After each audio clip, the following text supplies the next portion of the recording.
Nature के बारे में बताया गया। विलियम वर्ड्सवर्थ जी ने डैफोडिल्स में उन्होंने प्रकृति को पोर्ट्रेट किया है। एक डैफोडिल्स का फ्लावर है, किस तरह से वादियों में वो लहरा रहा है, किस तरह से झूम रहा है, और जब पोएट उसको देखते हैं तो उनका मन और आह्लादित हो जाता है और कहते हैं and then my heart with pleasure fills and dances with the daffodils. ये डैफोडिल्स की स्टेंजा की जो आखिरी स्टेंजा है उसकी 2 लाइनें हैं।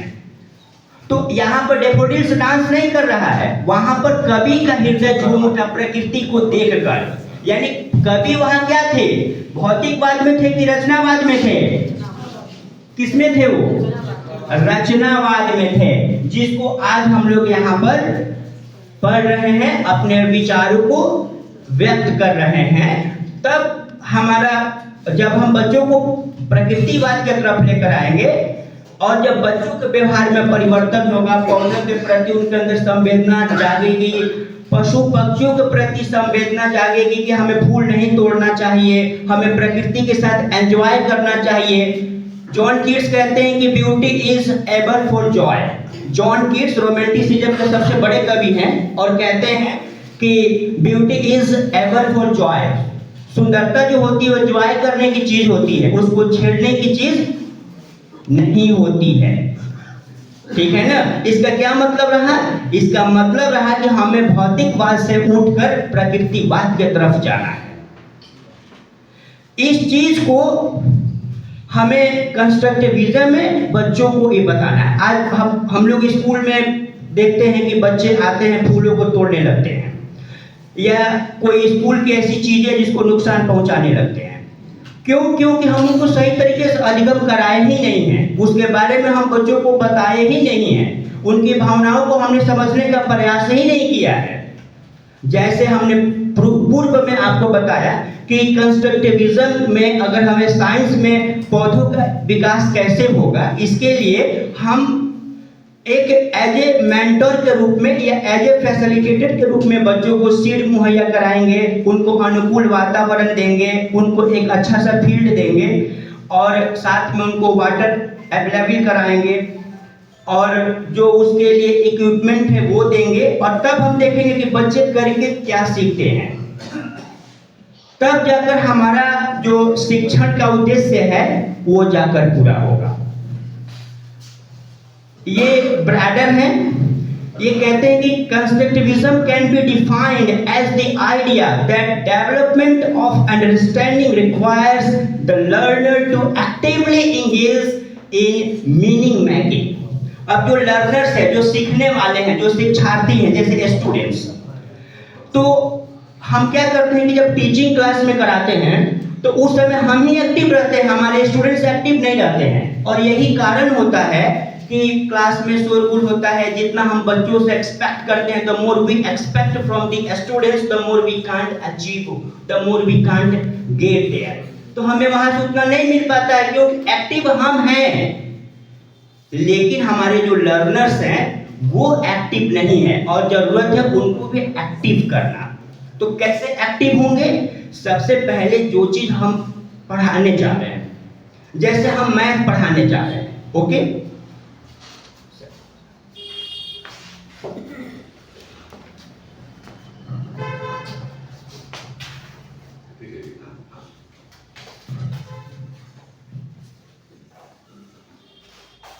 जैसे हम मैथ पढ़ाने जा रहे हैं और जैसे एक संख्या मैं लिख रहा हूं यहां पर, जैसे 12 है और 12 को हम 9 से अगर मल्टीप्लाई करें, ठीक है, यानी किसी भी संख्या को हम 9 से मल्टीप्लिकेशन करें, तो एक तो तरीका हुआ कि 12 मल्टीप्लाइज 9, ठीक है, 108, ओके। तो एक तो हम ऐसे 12 का टेबल पढ़कर बच्चों को बता दिए कि भाई आप 12 का टेबल 9 टाइम्स पढ़ोगे तो 108 आ जाएगा, ठीक है। अब एक दूसरा जो तरीका है, हम कैसे, अभी ये रचनावाद में नहीं हुआ, ये थ्योरेटिकल हुआ कि 12 का टेबल 9 टाइम्स पढ़िए तो 108 आ जाएगा। अब अगर हम इसको इस तरीके से कहें 12 into 10 equal to 120 minus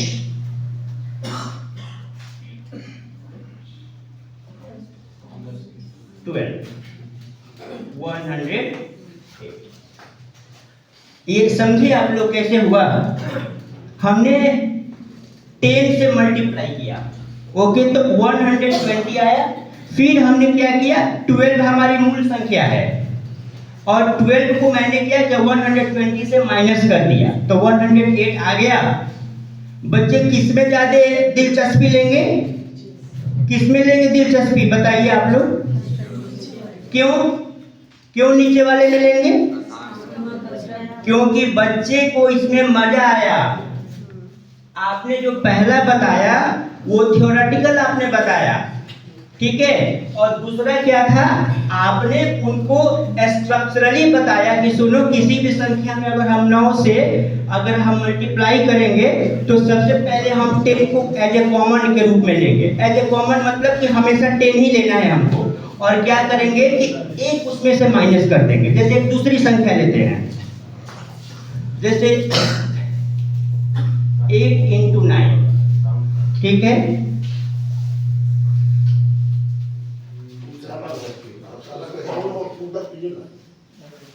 okay, 8 into 9 72। अब हम क्या करेंगे, इसको 8 को फिर 10 से मल्टीप्लाई करेंगे। 8 into 10 कितना हुआ, 80 हुआ। हमारी मूल संख्या कितनी है, 8 है। 8 यहाँ माइनस कर देंगे, कितना हुआ, 72। और ये अगर हम बच्चों को करा रहे हैं तो एक भी क्लास में से शोर नहीं आएगा और हम बच्चों से अच्छा एक्सपीरियंस को ले सकते हैं और बच्चों को ये प्रेरित कर सकते हैं कि इस चीज को जो है वो किस रूप में लिए हैं, उन्होंने इस चीज को सीखा है तो किस तरीके से अपने आइडिया को वो मतलब सीखते समय उनको क्या क्या परेशानियां हुई, क्या क्या दिक्कत हुई। अगर हम बच्चों को मौका अगर हम देंगे तो बच्चे अपने विचार से, अपने आइडिया से क्या करेंगे, रिफ्लेक्ट करेंगे, मतलब अपने आइडिया को रिफ्लेक्ट करेंगे। मतलब बच्चों अपने अलग जो उनके क्लासमेट हैं, जो उनके टीचर्स हैं, उनके साथ वो क्या करेंगे, शेयर करेंगे, अपने ज्ञान को प्रतिबिंबित करेंगे, मतलब कि वो शेयर करेंगे, रिफ्लेक्ट करेंगे, ठीक है। और अगर हमारे कोई साथी अगर हैं तो अगर चाहे तो वो अपने सब्जेक्ट में कंस्ट्रक्टिविज्म को दिखा सकते हैं।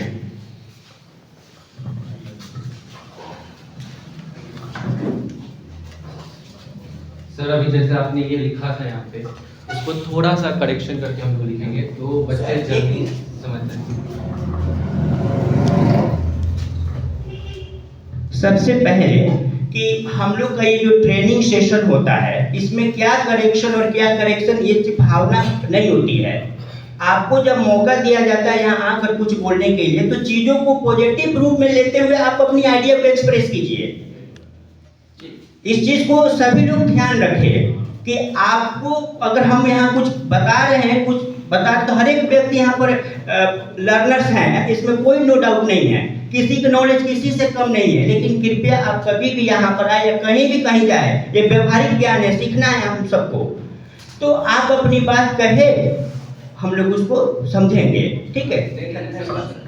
ये जो आपने लिखा वो सही है सर, ऐसा कुछ मैं नहीं कह रहा हूँ, बट इसको एक स्टेप हम थोड़ा सा और करेंगे तो बच्चों को क्लियर वे में वो चीज समझ आएगी। मैं ये कहना चाह रहा हूँ, जैसे कि आपने कहा यहाँ 8 into 9 करके 72 हम लोग लिख सकते हैं सर, आप अपने विचार हाँ ठीक है ठीक है। तो इस चीज को अगर हम लोग दिखाएं कि इसी तरीके से सर आप दूसरा कोई ले लीजिए और उसको बताइए, छोड़ दीजिए। ओके ओके ओके ठीक। अगर मान लीजिए मैं ले रहा हूँ 7 into 6 तो ये 42 हो रहा है नॉर्मल वे में। बट अगर स्टूडेंट्स को हम लोग दिखाएंगे डिस्ट्रीब्यूटिव प्रॉपर्टी अगर यहाँ पे हम लोग लगाएं तो हम लोग दिखा सकते हैं कि यहाँ पे हम लोग जो लिख रहे हैं इसको 7 into ब्रैकेट में डालेंगे इसको हम लोग, तो ये हो जाएगा हमारा 10 माइनस थोड़ा सा वो थोड़ा सा साइड में से उधर साइड में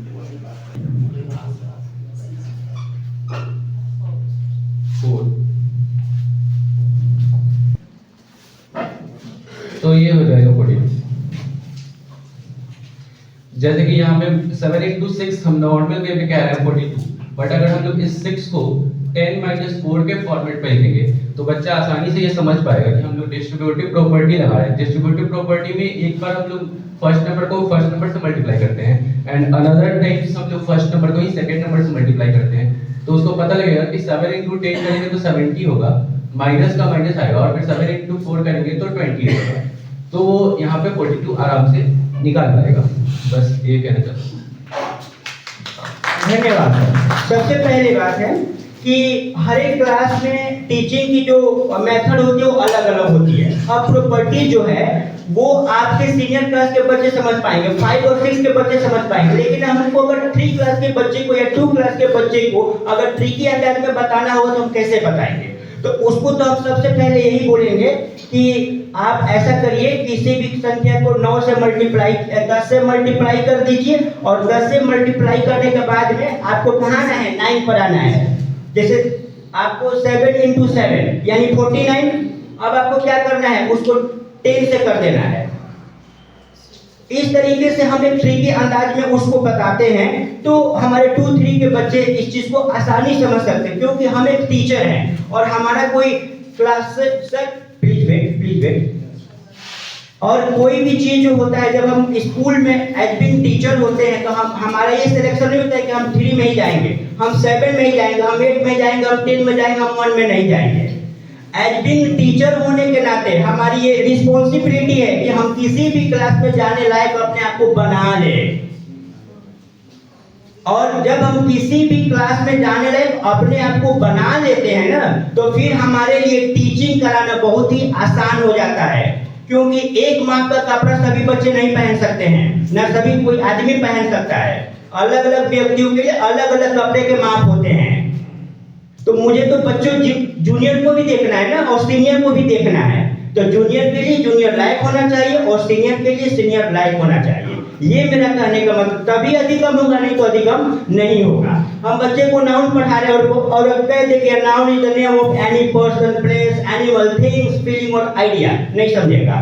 हम कहेंगे सुनो नाउन का अधिगम कराना है ना बच्चों को, हम सीधे कहेंगे तुम्हारे कमरे में जितनी भी चीजें हैं देखो और पेन डाउन करो, तो वो कहेगा कमरे में जो है वो टेलीविजन है, कमरे में अलमीरा है, फैन है, मोबाइल है, 10-15 चीज को जरूर अपने पेज पर लिस्टेड कर लेगा। उसको कहेंगे कि दिस इज नाउन, अब ये क्या है? तो कहेगा कि तो वस्तु का नाम है। Yes, the name of the things are noun. ये चीज होना चाहिए, तब जाकर अधिगम होगा। ठीक है ना? चलिए हम अब आगे बढ़ते हैं।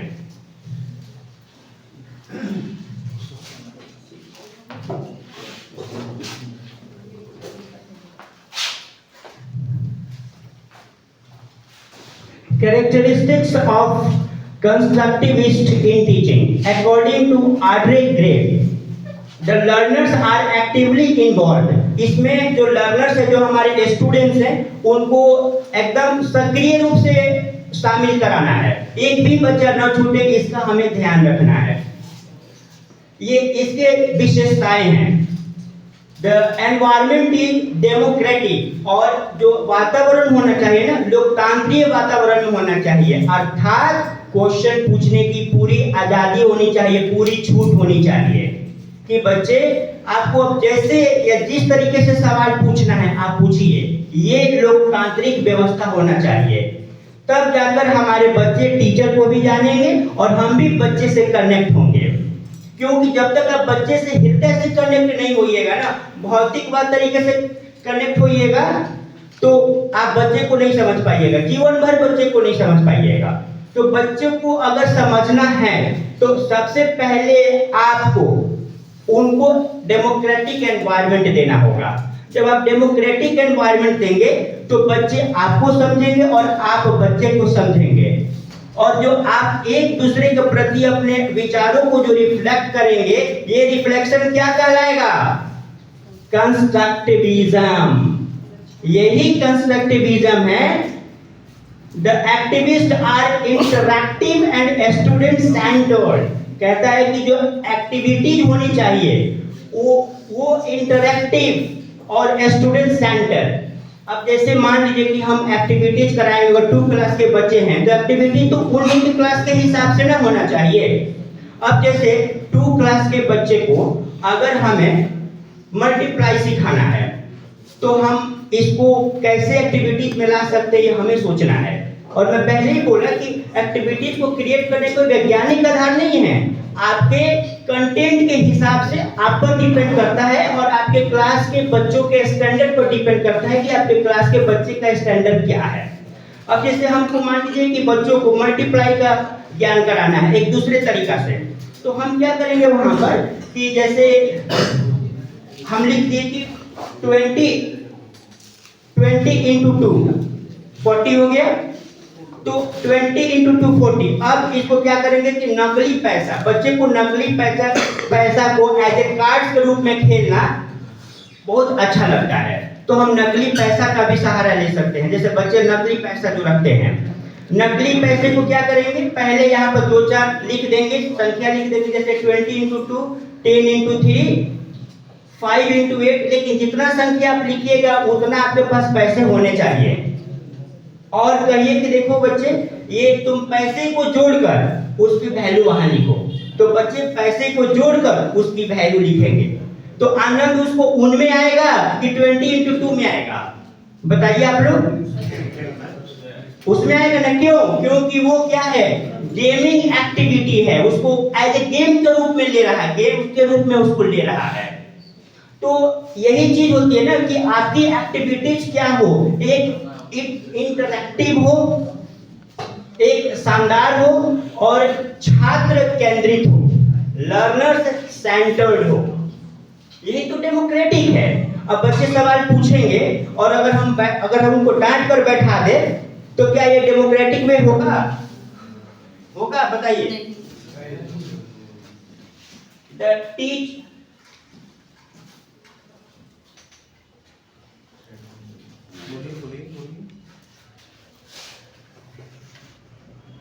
facilitates a process of learning in which students are encouraged to be responsible and autonomous। कहते हैं ना कि टीचर जो है ना वो फैसिलिटेट करे, मतलब उनके लिए सुविधा मुहैया कराए, a process of learning, और उनको सीखने के लिए इनकरेज करे, उनको प्रोत्साहित करे, ताकि वो अपनी जिम्मेदारियों को समझे, अपनी स्वयंता को समझे, अपने इंडिपेंडेंट को समझे। वो अगर हम बच्चों को कोई भी अगर उनको डेमोक्रेटिक वे में अगर उनको हम नहीं बताएंगे या उनको अगर हम सीखने के लिए छूट नहीं देंगे, हम उनको अगर एक विशेष नियम में बांध कर रखेंगे तो हो सकता है कि वो नियम उनके लिए बोझ हो जाए। तो हम बच्चे को ये छोड़ दें बताकर कि आपको ऐसे ऐसे करना है। अब आपको ये सोचना है कि बच्चे कैसे करते हैं। जैसे इस एक्टिविटी के लिए हम अपने शिक्षक बंधु में से 5 को बुलाना चाहेंगे। यहाँ पर कोई 5 आदमी आ जाइए।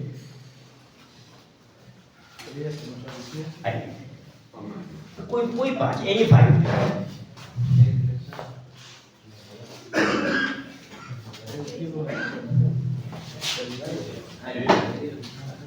एनी 5।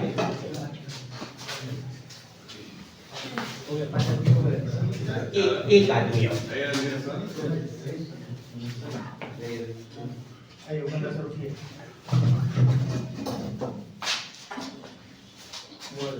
अब आप लोग अपने अपने हाथ को ऐसे कर लीजिए। हाँ सर, फ्रंट में सर, आप लोग यहाँ इधर आ जाइए, इधर जगह थोड़ा सा स्पेस ले लीजिए। हाँ, और थोड़ा स्पेस ले लीजिए, ठीक है। और ऐसे गोलाई में हो जाइए, ऐसे थोड़ा सा। हाँ, और ऐसे करके एक दूसरे को पकड़ना है। हाँ, एक दूसरे से कनेक्ट करना है। हाँ, एक दूसरे से। हाँ, और अब आपको जो है बिना एक दूसरे का हाथ थोड़े बाहर आ जाना है। ये अब आप सोचिए कि कैसे कर सकते हैं। हाँ, वेरी गुड, वेरी गुड। अब अभी हाथ आपको नहीं छोड़ने हैं। और अब मैं यहाँ पर हूँ, आपको यहाँ तक मेरे तक आना है आप लोग को, बिना कड़ी टूटे, चैन टूटे। ठीक है, वेरी हमारे लिए आसान है, गुड, बच्चों के लिए मुश्किल है। Thank you. अब चलिए आप लोग अपना स्थान ग्रहण कीजिए। हम लोगों के लिए आसान है, बच्चों के लिए मुश्किल है। बच्चों को और अब ये चीज क्या यहाँ पर आप लोग अपना अनुभव शेयर करेंगे इस एक्टिविटी पर? एक्चुअली कोई भी एक्टिविटी आनंददायक होता है और हम लोगों ने ऐसा किया तो बहुत मजा आया। वैसे भी ठंडी का मौसम है तो एक्सरसाइज हो गई।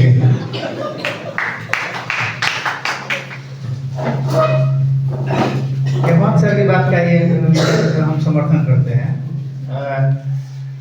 हमारे अंदर ये उत्सुकता थी कि सर क्या करवाने जा रहे हैं, ठीक है, लेकिन एक सिंपल एक्टिविटी थी और चूंकि हमने पहले भी कहा कि हम लोगों के लिए आसान है, बच्चे करेंगे तो उनको और अधिक मजा आएगा, जब बड़ों को मजा आएगा तो बच्चों को और अधिक आनंद आएगा। इसमें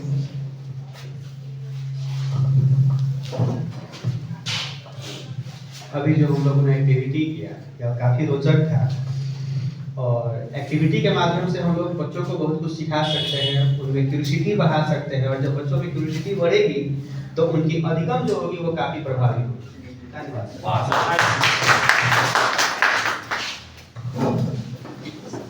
ये अच्छा लगा जैसा कि प्रकाश सिंह सर ने कहा कि आने वाले भविष्य में पता नहीं था कि क्या होने वाला है, तो पता नहीं था तो अच्छा लग रहा था।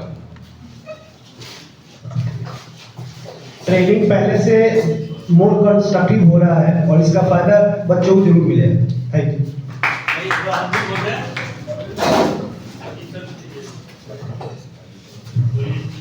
ये सबसे बड़ा इसका बेनिफिट ये है कि हम लोग का जो कंधे में ज्वाइंट पेन आता है उससे ये ठीक हो जाएगा। अगर रेगुलर जो है प्रिस्क्राइब करते हैं पेशेंट को भी डेली अपने हाथ को रोटेशनल मोशन में घुमाइए तो ज्वाइंट पेन खत्म। सबसे बेस्ट मतलब today you have provided the best medicine for the joint pain. ये रचनात्मकता है। थैंक यू, केमिस्ट्री वाले फिजिक्स में चलेंगे। Thank you all the participants. इसमें हम लोगों ने क्या किया, बच्चों को क्रिटिकल थिंकिंग करने के लिए प्रोत्साहित किया कि बच्चे अगर समस्या में पड़ेंगे तो समाधान उन्हीं को निकालना है। तो हम उनके सामने अगर सिचुएशन को नहीं देंगे तो वो उसका सॉल्यूशन कैसे निकालेंगे, है ना? ये भी हर क्लास के अनुसार अलग अलग होता है, वेरी करता है। अब 2 क्लास के बच्चों को देंगे प्रॉब्लम सॉल्विंग का तो अलग एक्टिविटी हो सकता है। मिडिल सेक्शन के बच्चों को देंगे, 5-6 के बच्चों को देंगे, ये अलग होगा। 9-10 के बच्चों को देंगे वो अलग होगा। हायर सेकेंडरी 11-12 के बच्चों को देंगे अलग होगा, है ना? तो ये अलग अलग चीज को दर्शा रहा है। तो हम अगर इतना उनको स्वयंतता देंगे, उतनी चीज को बताएंगे तो बच्चे अपना अनुभव को लेंगे और वो रिफ्लेक्ट करेंगे, एक दूसरे के साथ शेयर करेंगे। Activities in constructivist classroom. अब हम क्या क्या चीजें करा सकते हैं कंस्ट्रक्टिविस्ट क्लासरूम के अंदर? एक्सपेरिमेंट करा सकते हैं, एक बच्चों को लैब में ले जा सकते हैं, वहां पर चीजों को देकर बता सकते हैं, जैसे फोटोसिंथेसिस कि how to feel photosynthesis. We must students follow in the lab and हम उन्हें इक्विपमेंट उपलब्ध कराकर और एक्सपेरिमेंट कराकर उनको बता सकते हैं कि एक पौधे के विकास के लिए हवा, जल और सूर्य का प्रकाश, इन तीनों चीजों की आवश्यकता होती है। Class discussion. अब हम मान लीजिए कोई लेसन पढ़ाएं और लेसन पढ़ाने के बाद हम डेमोक्रेटिक वे में क्या करेंगे, हम हर एक बच्चे से कहेंगे कि आप अपना विचार जो है इस लेसन पर बताएंगे। जैसे हमने Romeo and Juliet, William Shakespeare का बेहतरीन रोमांटिक ये ड्रामा है, हमने बच्चों को बताया और बच्चे को बताने के बाद हमने कहा कि अच्छा आप बताओ कि आप इस स्टोरी की बात बताओ कि क्या सीखे क्या नहीं सीखे। तो उसमें एक बच्चा कहेगा कि बिल्कुल जो रोमियो है एकदम नादानगी है, प्रेम का हद कर दिया है, पार कर दिया है, वो अपने हिसाब से कहेगा। कोई बच्चा पूरी कहानी बता देगा, कोई कहेगा कि मुझे तो जूलियट काफी पसंद है है ना, कि वो मर जाएगी लेकिन फ्रांस पेरिस से वो शादी नहीं करेगी, वो अपना भाव देगा। तो डिस्कशन भी जरूरी होता है लेसन समाप्त करने के बाद। हम लोग क्वेश्चन आंसर बच्चों को लिखा देते हैं, डिस्कशन करके नहीं लिखाते हैं, आंसर वेरी कर जाता है, क्लास में एक प्रॉब्लम क्रिएट हो जाती है। सर ये मेरे क्वेश्चन का आंसर ऐसा था, अमुक आदमी ने इसको काट दिया, सर अमुक पेरेंट्स ने ये इसको कर दिया। ये तमाम प्रकार की प्रॉब्लम आती है। इसका एक ही सॉल्यूशन है, आंसर लिखवाने से पहले आप जो लेसन पढ़ाए हैं डेमोक्रेटिक वे में बच्चे से डिस्कशन कर लीजिए, क्वेश्चन पूछ लीजिए, उसका आंसर उनसे जान लीजिए, उसको लिखवा दीजिए, कोई इशू क्रिएट नहीं होगा, कोई इशू क्रिएट नहीं होगा। तो ये हमें कैसे इसको करना है, कंस्ट्रक्टिविज्म के माध्यम से करना है। इसीलिए नेशनल एजुकेशन पॉलिसी में कंस्ट्रक्टिविज्म एक्सपीरियंशियल पर सरकार ने विशेष ध्यान दिया है कि हमें सिर्फ थ्योरेटिकल ही नहीं बताना है, उसको अपने अनुभव के आधार पर कुछ नए विचार को विकसित करने के लिए प्रेरित करना है और उसको रिफ्लेक्शन करने का अवसर प्रदान करना है। हम फिल्म्स भी दिखा सकते हैं, जैसे 2 अक्टूबर को गांधी जी की बर्थडे है, तो हम लोग गांधी जी पर एक कोई मूवी बच्चों को दिखा सकते हैं। रिसर्च प्रोजेक्ट, किसी टॉपिक पर हम लोग रिसर्च करा सकते हैं, कोई भी टॉपिक हो। फील्ड ट्रिप्स करा सकते हैं, बच्चों को भ्रमण का अवसर देकर, उनको स्कूल में घुमाकर, इन सारी चीजों के माध्यम से भी हम अपने शिक्षण को रचनात्मक बना सकते हैं। अब जो कंस्ट्रक्टिविज्म है वो 3 प्रकार का होता है।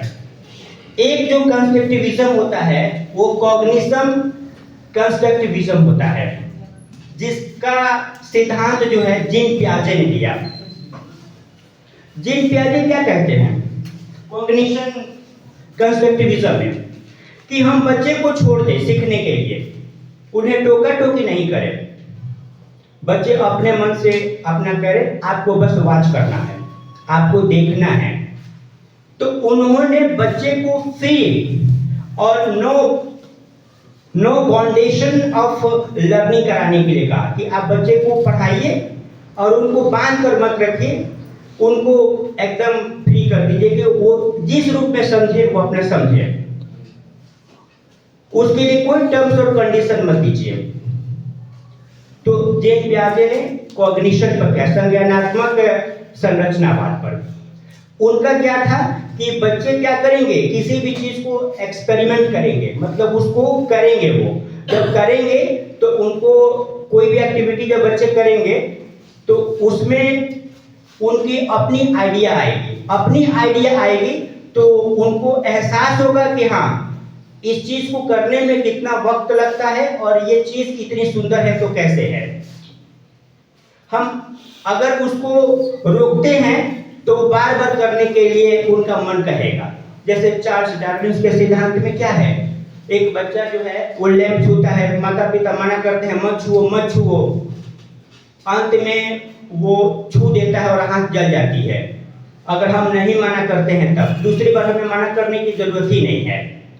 तो हम अगर कोई बात बताते हैं बिना उसके एक्सपीरियंस के, तो हो सकता है कि उस चीज को माने, हो सकता है कि नहीं भी माने। तो बेहतर तो यही है कि हम उस चीजों को उसके ऊपर छोड़ दें कि तुम पढ़ो, तुम समझो और मुझे बताओ क्या समझे, वो बाद में हम तुम्हारी डाउट वगैरह जो भी है क्लियर करेंगे। जैसे हम एक बच्चे को बोले कि आप जो है आफ्टर 20 ईयर्स लेसन पढ़कर आइए, ठीक है, बच्चा पढ़कर आएगा तो हम अगर कुछ बताते हैं तो ज्यादा समझेगा, और नहीं पढ़कर आएगा तो हमें क्या करना है, उसको नहीं बताना है। पहले के जो पुराने टीचर्स होते थे वो कहते थे कि आप आफ्टर 20 ईयर्स जो है पढ़कर आना, जो बच्चे नहीं पढ़कर आते थे तो टीचर नहीं पढ़ाते थे। जब तक बच्चा पढ़कर नहीं आता था तब तक टीचर नहीं पढ़ाते थे। क्यों, इसके पीछे का क्या कारण है, कोई साथी बताइए, कोई साथी बताइए इसका क्या कारण हो सकता है। पूर्व का अनुभव नहीं रहा तो बिल्कुल, जब वो पढ़ेगा ही नहीं तो उस लेसन के बारे में उसको क्या अनुभव होगा, जब अनुभव नहीं होगा तो लेसन को समझेगा नहीं। तो इसलिए जरूरी होता है कि लेसन स्टार्ट करने से पहले आप 2 दिन पहले बच्चे को नोटिफाई कर दीजिए कि बच्चे ये लेसन पढ़कर आपको आना है, उसके बाद ही हम आगे आपको पढ़ाएंगे। लेकिन हम लोग इसके विपरीत कार्य करते हैं। बच्चा नहीं पढ़ता है लेकिन हम पढ़ कर आ जाते हैं और पढ़ाना शुरू करते हैं। इसका प्रभाव बहुत कम देखने को मिलता है क्लासरूम में। तो इसमें जिम प्याजे कहते हैं कि नहीं, बच्चे को हमें छोड़ देना चाहिए। अब थोड़ा आगे बढ़ते हैं तो सोशल कंस्ट्रक्टिविज्म मिलता है। तो सोशल कंस्ट्रक्टिविज्म जो है वाइगोत्स्की का सिद्धांत है, लेवी वाइगोत्स्की। वो कहते हैं कि बच्चे को छोड़ दीजिए, ठीक है, लेकिन उसको सोसाइटी में छोड़िए, अकेला मत छोड़िए। और जिन प्याजे कहते हैं कि सोसाइटी हो या ना हो, उससे कोई फर्क नहीं पड़ता, बच्चा अकेले भी होगा तो कुछ ना कुछ सीख लेगा। और वाइगोत्स्की कहते हैं कि नहीं, बच्चे को हम सोसाइटी में छोड़े तब वो वहां से ज्यादा सीखते हैं। जैसे स्कूल भी एक लघु समाज होता है, घर परिवार भी उसका एक समाज होता है, मार्केट भी एक समाज होता है। तो अगर हम बच्चे को कभी कभी अगर मार्केट में ले जाएं तो वहां से भी बच्चे बहुत कुछ सीखते हैं। पार्टी भी एक छोटा सा समाज का उदाहरण हो सकता है, जहां पर डिफरेंट सोसाइटी से लोग आते हैं। बच्चे को कभी कभी हम पार्टी में ले जाकर भी वहां पर कुछ चीजों का अनुभव करा सकते हैं। यानी ग्रुपिंग एजुकेशन पर वाइगोत्स्की ने जोर डाला था। जो तीसरा है रेडिकल है, जिसको अर्थ ऑन ग्लेसर्सफेल्ड ने कहा था कि ये जो कंस्ट्रक्टिविज्म है ना, ये व्यक्ति परक होता है। हर एक व्यक्ति का अपना अलग अलग अनुभव होता है और उनका सीखने का तरीका भी अलग अलग होता है। जैसे इसको हम एक रोमियो एंड जूलियट की स्टोरी सुनाकर आपको कंफर्म कर देते हैं। बहुत शानदार कहानी है, इटली की कहानी है, इटली के वेरोना की ये कहानी है, ठीक है, रोमियो और जूलियट। दो परिवार है और एक परिवार जो है कैपुलेट फैमिली है और दूसरा परिवार जो है एक कैपुलेट फैमिली है। कैपुलेट फैमिली से जूलियट आती है, ठीक है, और एक जो परिवार है वो मोंटेगो फैमिली है। मोंटेगो फैमिली से रोमियो आते हैं, ठीक है। दोनों फैमिली में काफी तनाव है और एक दूसरे के प्रतिद्वंदी हैं। एक नकाबपोश पार्टी का आयोजन जो है वह कैपुलेट फैमिली के द्वारा की जाती है, जहां से जूलियट आती है। हमेशा मतलब ध्यान रखिएगा, कहानी के जो सिचुएशन है, पात्र है, वो आप याद रखेंगे तो कहानी समझने में सहूलियत होगी। कैपुलेट फैमिली से जूलियट आती है, मैं फिर एक बार बता दे रहा हूँ, कैपुलेट फैमिली से जूलियट आती है और मोंटेगो फैमिली से रोमियो आते हैं, ठीक है। अब दोनों परिवार में प्रतिद्वंदी रहता है, माने कहिए कि खानदानी दुश्मनी होती है, साधारण शब्दों में कहें तो। अब क्या होता है कि कैपुलेट फैमिली जो है नकाबपोश पार्टी, मस्करेड पार्टी का आयोजन करती है। अब मस्करेड पार्टी क्या होता है, हम मास्क लगा लेते हैं और डिफरेंट कॉस्ट्यूम्स पहन लेते हैं जिसमें हमारे चेहरे छुप जाए और उसमें नृत्य वगैरह भी चलते रहता है, ठीक है। आपको फिल्मों में भी ये देखने को मिल जाएगा। जैसे शाहरुख खान की डर मूवी जो आई थी, सनी देओल और शाहरुख खान की, उसमें भी आपको ये मिलेगा जब स्विट्जरलैंड जो है वो सनी देओल जब क्या है वो जो एक्ट्रेस है हाँ जूही चावला, जब जूही चावला जो है वो सनी देओल जब दोनों जाते हैं ट्रिप पर, तो वहां पर एक मस्करेड पार्टी होता है और दोनों डांस करते हैं, म्यूजिक भी बजता है, अपनी चेहरा छुपी हुई है। और इधर शाहरुख खान भी वो चेस्ट पैक करते हुए वहां स्विट्जरलैंड पहुंच जाते हैं किसी तरह आइडियाज का पता करके। एनीवे, वहां पर आपको मस्करेड पार्टी दिख जाएगा। मैं इसका फीलिंग कराना आपको चाह रहा था, ठीक है। अब मस्करेड पार्टी होता है और मस्करेड पार्टी में हर एक आदमी अपने चेहरे को नकाब से ढके हुए है, नाच गान चल रहा है और वहीं पर रोमियो और जूलियट की मुलाकात होती है और एक दूसरे से प्यार हो जाता है, एक दूसरे से लव हो जाता है। अगले दिन दोनों जो है ना गुप्त रूप से विवाह कर लेते हैं। कौन कौन? Romeo and Juliet. रोमियो जो है वो किस फैमिली से है? मोंटेगो फैमिली से है। और जूलियट किस फैमिली से है? कैपुलेट फैमिली से है। दोनों शादी कर लेते हैं और ये शादी किसकी उपस्थिति में करते हैं?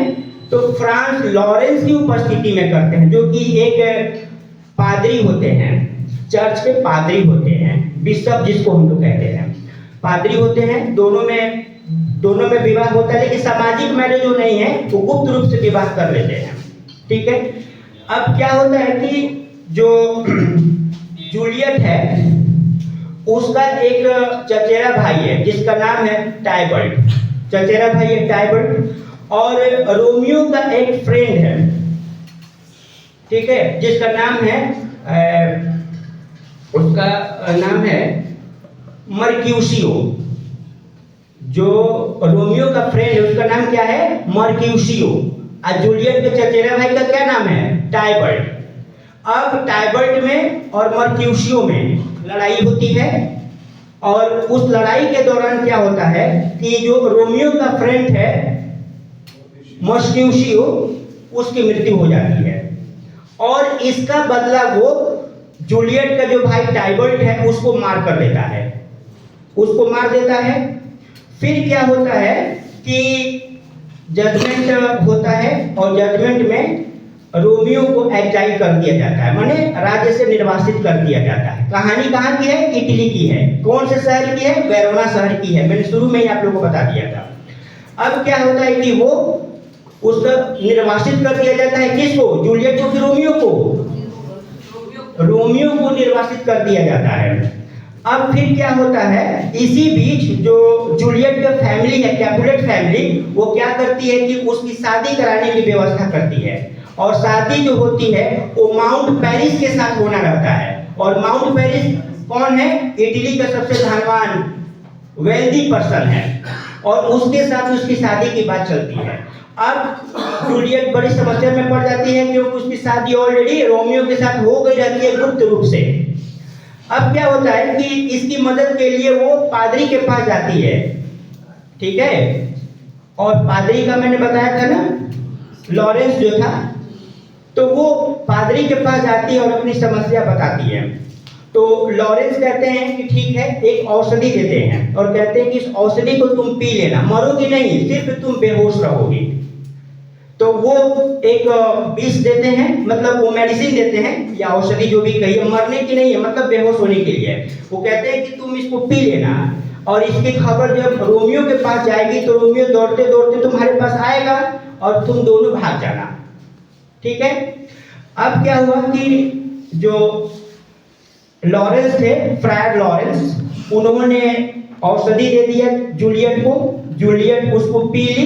पी जाने के बाद वो अचेत वहीं पर पड़ी की पड़ी रही। खबर पहुंचा रोमियो के पास। रोमियो एकदम हारे, थके, घबराए उस स्थान पर पहुंचा जहां पर जूलियट लेटी हुई थी। अब रोमियो को लगा क्या कि जूलियट मर गई है। अब वो क्या किया कि वो तो नकली विष पी हुई थी, सिर्फ बेहोश होने की दवा थी वो। अब ये क्या किया, रोमियो की असली जहर पी लिया, और उसको लगा कि ये मर गई है, क्योंकि प्लानिंग वो नहीं समझ पाया था। प्लानिंग क्या थी? प्लानिंग क्या थी? बेहोश करने की प्लानिंग थी, ताकि इसी बहाने रोमियो को बुलाया जा सके और दोनों को क्या किया जा सके? भगाया जा सके, एलॉपमेंट कराया जा सके। लिटरेचर का एक बहुत अच्छा वर्ड है एलॉपमेंट। तो अब क्या होता है कि रोमियो तो पहुंचता है वहां पर, लेकिन उसको लगता है कि मर गई है। अब उसके प्यार के गम में वो रियल जहर खाकर बेचारा अपना प्राण त्याग देता है। तब तक होश में आती है जूलियट, तो उसको लगता है कि जा रोमियो तो जहर खाकर मर गया, और सचमुच रोमियो जहर खा लिया था, वो मर भी गया था। अब वहां पर रोमियो की जुदाई जो है जूलियट को बर्दाश्त नहीं होता है। अब वो क्या करती है कि छुरे से अपने आप को मार लेती है और वो भी मर जाती है। उसके मरने के बाद जो दोनों फैमिली है, कैपुलेट फैमिली और मॉन्टेगो फैमिली, इन लोगों ने अपनी आपसी दुश्मनी को खत्म कर दिया। उनकी दुश्मनी अब समाप्त हो गई, और दोनों परिवार के बच्चे मरे। इस पर उन्होंने अपना अपना विचार व्यक्त किया, दुख व्यक्त किया, और अब हंसी खुशी मिलजुल कर एक साथ रहने लगे। अब आते हैं कंस्ट्रक्टिविज्म पर। अब इस स्टोरी में अगर हम आपसे कहें कि इस स्टोरी में आपको क्या क्या चीज मिला, तो अब आप कहेंगे कि रोमियो अच्छा काम नहीं किया, तो क्या जरूरत है जूलियट के साथ गुप्त रूप से शादी करने के लिए? आपकी आइडिया ये हो सकती है। अब दूसरे आदमी से पूछेंगे तो वाह रियली था, भले मर गया लेकिन दूसरे से शादी नहीं किया। ये एक दूसरी विचार आया, मर गया तो मर गया लेकिन दूसरे से शादी नहीं किया। तीसरा विचार आएगा, क्या आएगा कि कि जब कोई घटना घट जाती है तभी किसी को दिमाग में अकल आता है कि हमें ऐसा सिचुएशन उत्पन्न नहीं करना चाहिए, जो कि उसके परिवार वाले को बाद में समझ में आई जब नुकसान हो गया तब। ये क्या था? रेडिकल कंस्ट्रक्टिविज्म था ये, यानी व्यक्तिपरक ज्ञान था ये। हम इस आधार पर नहीं कह सकते हैं कि आप जो आंसर देने जा रहे हैं वो वैज्ञानिक आंसर है और वो सही है, ये आपकी अपनी विचार हो सकती है, लेकिन जो जवाब दे रहा है वो भी गलत नहीं है, वो अपने तरीके से चीजों को दे रहा है। तो इसमें वो क्या कहते हैं, ग्लेसरफील्ड साहब, जो कि ऑस्ट्रेलिया के एजुकेटर हैं, फिलोसोफर हैं, साइकियाट्रिस्ट हैं, साइकोलॉजिस्ट हैं, क्या कहते हैं? वो यही कहते हैं कि ज्ञान जो होता है ना, इंडिविजुअल होता है, व्यक्तिपरक होता है ना। तो इस तरीके से हम लोगों ने कंस्ट्रक्टिविज्म को समझा। अब आइए यहाँ पर इसके कुछ बेनिफिट्स हैं। Children learn more and enjoy learning, वाकई ये एंजॉयबल लर्निंग होती है। प्रमोट डाइवर्जेंट थिंकिंग, ये थिंकिंग को डाइवर्ट करता है, किसी एक सीमा पे बांध कर नहीं रखता। हम लोग कई एंगल से किसी चीज के बारे में सोचते हैं, जैसे अभी मैंने Romeo and Juliet, William Shakespeare की शानदार ड्रामा है ये, और इसको हम एकदम फ्री हैं, अपने रूप में इसको सोच सकते हैं, समझ सकते हैं। Boost the confidence of learner, उसमें क्या होती है, बच्चे को जब हम कोई चीज करने के लिए देते हैं, मोटिवेट करते हैं एज ए फैसिलिटेटर और मेंटर, हम जब वॉच करते हैं तो बच्चे बहुत कुछ सीखते हैं। तो वो जो सीखते हैं ना, उनका वास्तविक ज्ञान होता है, वो रियल नॉलेज होता है, तो उनका कॉन्फिडेंस भी क्या होता है, बूस्ट अप होता है, उनके कॉन्फिडेंस भी बढ़ता है। प्रमोट कोलैबोरेटिव लर्निंग, और ये कोलैबोरेटिव लर्निंग है, मतलब कोऑपरेशनल है, मतलब सहयोगात्मक इसमें शिक्षण होती है। माने इसको एक बच्चा दूसरे के साथ शेयर करके भी सीखता है, अपने मनपसंद बच्चों के साथ, दोस्तों के साथ अपनी बातों को कहकर, एक्टिविटी को करके भी सीखता है। Help to think and understand, वो एक दूसरे को हेल्प करता है समझने के लिए, एक दूसरे को सोचने के लिए मजबूर करता है कि देखो भाई, हम तो ऐसे किए हैं, इसका रिजल्ट ये आया है, तुम जरा करके देखो ना क्या रिजल्ट आएगा। ये चीज उसके अंदर आती है, और जब ये चीज आती है तो अच्छा खासा कॉन्फिडेंस उसके अंदर आ जाता है। When students learn, they decided, जब वो सीखेंगे, जब वो पढ़ेंगे तभी तो डिसाइड कर पाएंगे ना। अगर हमारे पास सिचुएशन हम उनको नहीं देंगे, उनको उस तरह का माहौल नहीं देंगे, उनको सिखाएंगे नहीं, तो डिसीजन मेकिंग कैसे कर सकते हैं?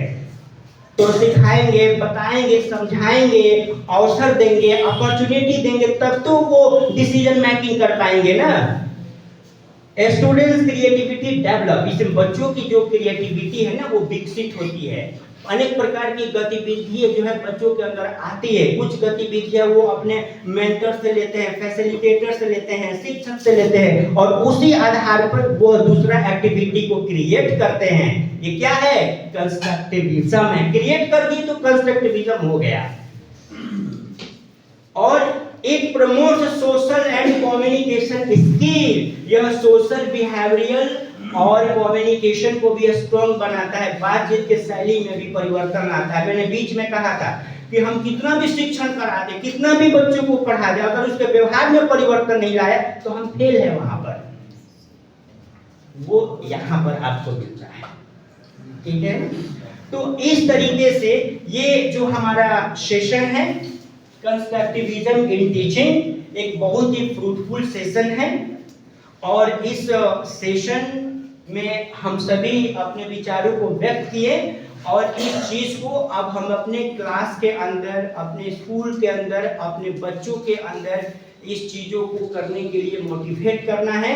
और एक हमें सिर्फ थ्योरेटिकल नॉलेज ही नहीं, थ्योरेटिकल के साथ साथ हमें बच्चों को रचनावाद, कंस्ट्रक्टिविज्म बनने के लिए भी अवसर प्रदान करना है।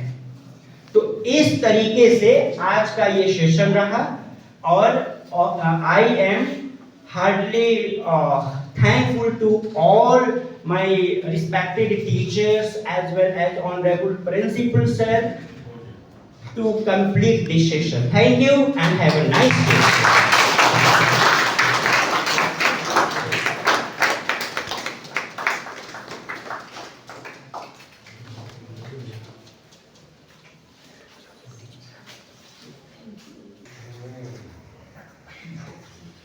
चेक कीजिए कंप्लीट हो गया। हो गया, हो गया। सर की तरफ